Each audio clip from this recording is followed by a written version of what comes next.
చాలా ఇబ్బందికరమైన పరిస్థితిని కొంతమంది తీసుకొస్తూ ఉన్నారు. ఎస్పెషల్లీ వ్యక్తులుగా కాకుండా వ్యవస్థలుగా చాలామంది ఇబ్బంది పెడుతున్న పరిస్థితి.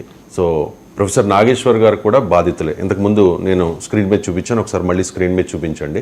సో పార్టీలకు అతీతంగా ఎవరు తప్పు చేసినా యాక్షన్ తీసుకోవాల్సిన బాధ్యత గవర్నమెంట్ మీద ఉంటుంది. చంద్రబాబు నాయుడు అసెంబ్లీలో చాలా క్లియర్గా చెప్పేశారు, పీడీ యాక్ట్ నమోదు చేస్తాము అని చెప్పేసి. సో ప్రొఫెసర్ నాగేశ్వర్ గారు అప్పీల్ చేస్తూ ఉన్నారు. మరి నా మీద అంటే ప్రొఫెసర్ గారి మీద జరుగుతోన్న ఈ సోషల్ మీడియాలో జరుగుతోన్న ఈ అసభ్య పదజాలంతో పెడుతోన్న ఈ దాడిని మరి ఎవరు కంట్రోల్ చేస్తారు అని చెప్పేసి. సో తెలుగుదేశం పార్టీ నుంచి ఆ పార్టీ జాతీయ అధికార ప్రతినిధి ఈ షో చూస్తూ మనకి మాట్లాడడానికి సిద్ధంగా ఉన్నారు. స్వచ్ఛ ఆంధ్ర కార్పొరేషన్ చైర్మన్గా కూడా రీసెంట్గా బాధ్యతలు చేపట్టిన పట్టాభి గారు నమస్కారం. సో స్వచ్ఛ ఆంధ్ర మీరు క్లీన్ చేయాల్సింది ఇంకా చాలా ఉంది. ఎందుకంటే అంటే పర్టికులర్గా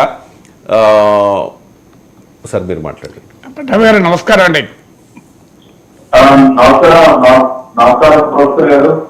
పట్టాభి గారు పాపం ప్రతిసారి రియాక్ట్ అవుతున్నారు. దాంట్లో నేను చాలా మెసేజ్లు పెట్టాను, వెరీ ప్రాంప్ట్ గా రియాక్ట్ అవుతా. నేను లైవ్ లో కూడా చాలాసార్లు చెప్పాను, అభినందిస్తూ కూడా. అందులో కంప్లైంట్ పట్టాభితో కాదు, కంప్లైంట్ తెలుగుదేశం పార్టీతో కూడా కాదు, కంప్లైంట్ కొంతమంది టీడీపీ వ్యక్తులతో, వారి పట్ల టీడీపీ నాయకత్వం, ప్రభుత్వ నాయకత్వం ఎలా ఉండాలని అంటున్నాను తప్ప టీడీపీ సోషల్ మీడియాకు అనుబంధంగా ఉండేవారు లేదు, కొంతమంది పార్టీ వారు చేస్తున్న దాడిని నేను ప్రస్తావిస్తున్నాను. నాకేం పొలిటికల్ అటాక్ కాదు. అందువల్ల పట్టాభి పైన కంప్లైంట్ లేదు, ఆయన పర్ఫెక్ట్గా రియాక్ట్ అవుతున్నారు ప్రతిసారి. నేను చెప్పాను కదా, ఈవెన్ లోకేష్ గారు పాజిటివ్గా రియాక్ట్ అయ్యారు, వీల్ టేక్ కేర్ అన్నారు. వాళ్ళ టీం నుంచి నన్ను కాంటాక్ట్ కూడా చేశారు. So I appreciate that response. Pattabhi గారు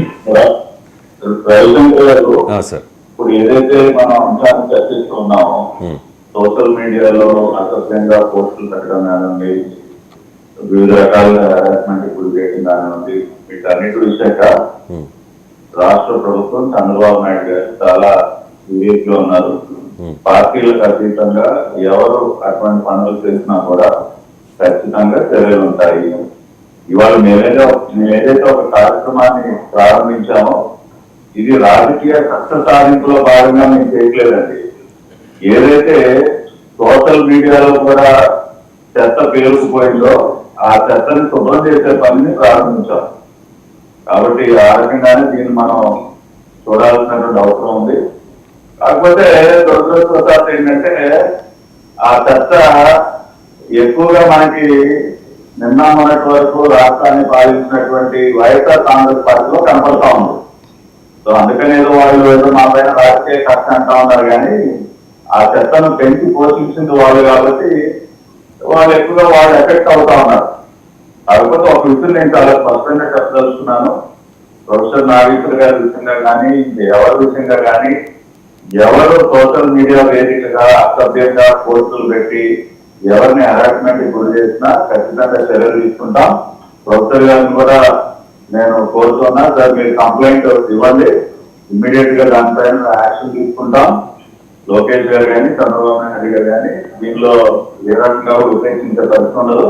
మీరు ఒక కంప్లైంట్ ఫైల్ చేసి నాకు కూడా పంపించండి కాపీ. నేను కూడా గౌరవ హోంమంత్రి గారితో ఫాలో అప్ చేసి, డీజీపీ గారితో ఫాలో అప్ చేసి ఇటువంటి చర్యలు పాల్పడుతున్నటువంటి వారిపైన యాక్షన్ తీసుకునే విధంగా మేము కూడా మా వైపు నుంచి కూడా